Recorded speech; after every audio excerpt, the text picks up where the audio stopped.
विकासात्मक विकलांगता या विकासात्मक विकार उन कंडीशंस के लिए प्रयोग किया जाता है जो बच्चों के विकास में एक या ज़्यादा एरियाज को प्रभावित करते हैं, चाहे वो शारीरिक हो या मानसिक। कुछ कॉमन विकासात्मक विकार जो आप अक्सर सुनेंगे उनमें है ADHD या attention deficit hyper activity disorder, autism, cerebral palsy, बौद्धिक विकासात्मक दिक्कत या इंटेलेक्चुअल डिसेबिलिटी, दिखने में और सुनने में दिक्कत, हियरिंग एंड विजन इम्पेयरमेंट, पढ़ने में या स्कूली विद्या अर्जन करने में दिक्कत, जिसे लर्निंग डिसेबिलिटी कहा जाता है। विकासात्मक विकारों के कुछ लक्षण पहले कुछ सालों में उभर के आते हैं, पर ऐसे भी कुछ विकार या विकासात्मक अक्षमताएं हैं जो थोड़े देर में डायग्नोज होते हैं। उदाहरण के लिए लर्निंग डिसेबिलिटी,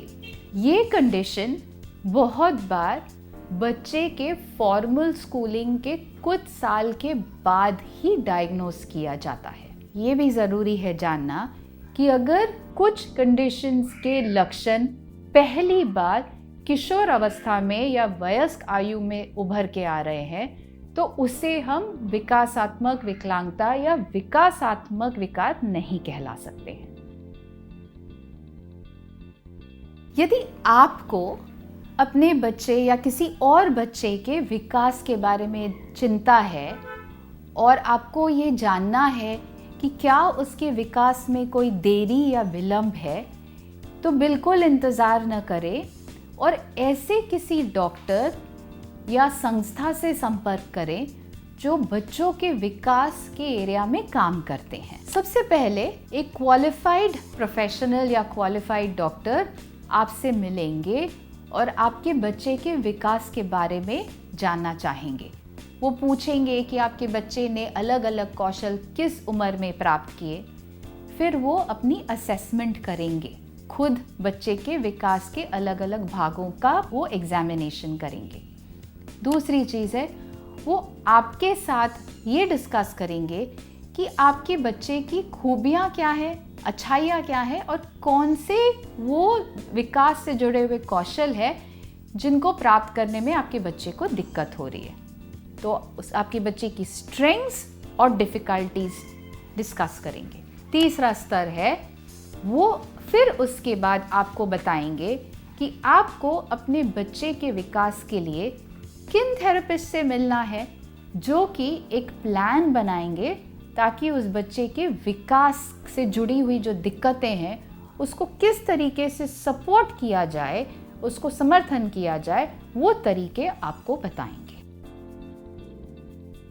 सभी बच्चों का विकास अलग अलग गति से होता है। हालांकि विकास के अलग पहलू जैसे बोलना, चलना, भागना, दूसरे बच्चों में दिलचस्पी लेना, ये सभी जो कौशल है वो एक स्पेसिफिक पीरियड या स्टेज में दिखते हैं जिसे हम डेवलपमेंटल माइलस्टोन कहते हैं। सामान्य तौर पर विकासात्मक विलंबित बच्चे दूसरे बच्चों की तुलना में ये विकास से जुड़े हुए कौशल या तो धीरे सीखते हैं, बिल्कुल भी नहीं सीखते हैं या कुछ अन्य तरीके से सीखते हैं। डेवलपमेंटल मॉनिटरिंग आपके बच्चे और बच्चे के डॉक्टर के साथ आपके जो विजिट्स होते हैं उसका एक रेगुलर भाग होना चाहिए। तो क्या होता है ये डेवलपमेंटल मॉनिटरिंग?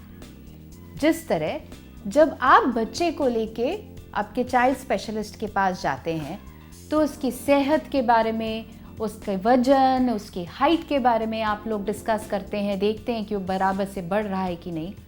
उसी तरह डेवलपमेंटल मॉनिटरिंग के अंतर्गत आपके डॉक्टर ये देखेंगे और नोट करेंगे कि आपका बच्चा ओवर टाइम ये डेवलपमेंटल कौशल या विकास के ये कौशल अलग अलग क्षेत्रों में वो सीख रहा है कि नहीं, और सीख भी रहा है तो क्या उसकी उम्र के हिसाब से सीख रहा है कि नहीं। और ये कौशल जैसे हमने बोला, बोलने, चलने, सीखने, समझने, लोगों की तरफ ध्यान देने में, ये सभी चीज़ें उसके अंतर्गत आती हैं।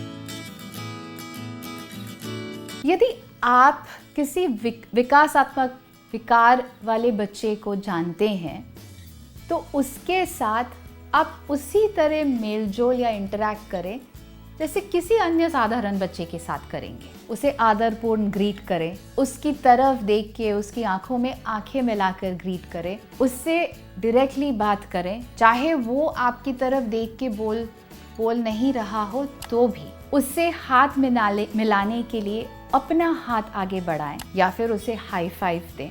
वो जो कर रहा है उसकी गतिविधियों में आप दिलचस्पी दिखाएं, उससे बात करें। अगर वो आपकी बातों का जवाब नहीं भी दे रहा है तो भी उससे बात करें। इस बात को ध्यान रखना बहुत ज़रूरी है कि साथ साथ में हमें संवेदनशील होना है, सेंसिटिव होना है। जैसे अगर कोई बच्चा व्हीलचेयर पर है तो उससे बात करने के लिए हम अपने घुटने पे नीचे जा सकते हैं ताकि हम उसके आंखों में आंख डाल के उससे बात कर सकें। बहुत ज़रूरी है कि खुद ही तय ना कर लें, अनुमति लें। उनसे कुछ कहना है, जैसे हमें दूसरे वाले कमरे में जाना है, क्या अभी हम जा सकते हैं? या फिर क्या मैं आपके व्हीलचेयर को उस कमरे में लेके जा सकती हूँ? तो इस तरीके से हम प्रिज्यूम नहीं करेंगे पर हमेशा बच्चे से उसकी परमिशन लेंगे। ये ज़रूरी है कि हर बच्चे के साथ जैसे हम पेश आते हैं उसी तरह हर विकासात्मक दिक्कत वाले बच्चे के साथ हमें एक आदर, सम्मान और प्यार से पेश आना है। अगर हमारा ये वीडियो आपको फ़ायदेमंद लगा हो तो लाइक और सब्सक्राइब करना ना भूलें।